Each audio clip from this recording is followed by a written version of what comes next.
welcome to History with Henry.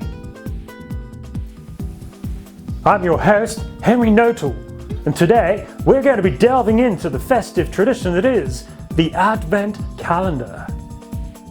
As early as October, many shops will start to sell these chocolate-filled countdown devices. And in more recent years, there's been a trend towards themed calendars, with everything from beer to beauty products, from Lego to ladies' nail polish, and now, the cheese Advent calendar.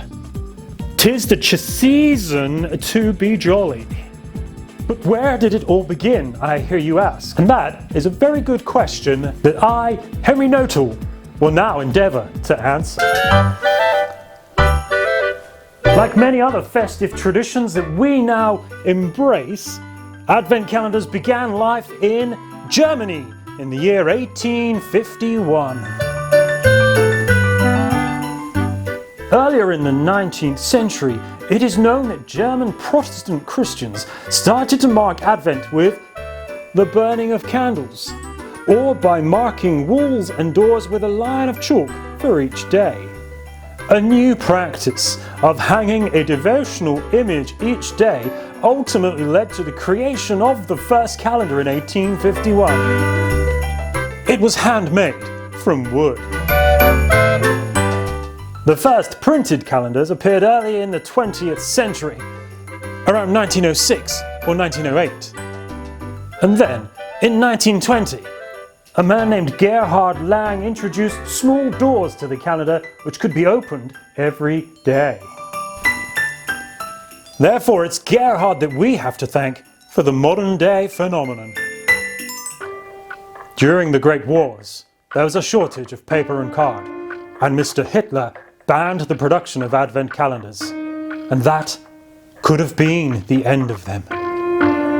If it wasn't for a Mr. Richard Selmar who managed to gain a license to start producing calendars again.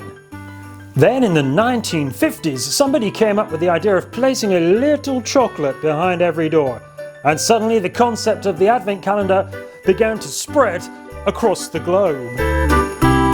And so it's from these humble beginnings that the Advent calendar has grown to be the international phenomenon that it is today, with a variety of surprises behind those tiny little doors. So there you have it, Henry's history of the Advent calendar. Now, if we were to delve a little deeper, the bigger question is, what even is Advent? Well, for this, we have to go way, way back, because the word Advent comes from a Latin word adventus, which means coming, and that is a translation of a Greek word parousia. Scholars believe that in the 4th and 5th centuries in Spain, Advent was a period of preparation for baptism for new Christians, and this always happened in January at the Feast of Epiphany.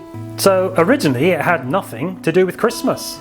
By the 6th century, Roman Christians had tied this season of Advent to the coming of Christ. But the coming they had in mind was not his first coming in a manger in Bethlehem. No, it was his second coming at the end of the age when he would judge the world. And it wasn't until the Middle Ages that Advent was explicitly linked to the first coming of Christ at Christmas. Since that time, the Anglican Church in particular have celebrated the season of Advent with the lighting of 4 candles, and each candle carries a different theme. Firstly is hope in the promise that is to come. Second is preparation in the waiting for the promise. Third is joy and peace that can only be truly found in Jesus as Saviour. And fourth is love and adoration for who Jesus is and all that he has done for us. We may not light candles when we gather together. You may not even have a chocolate calendar to munch through over the next month.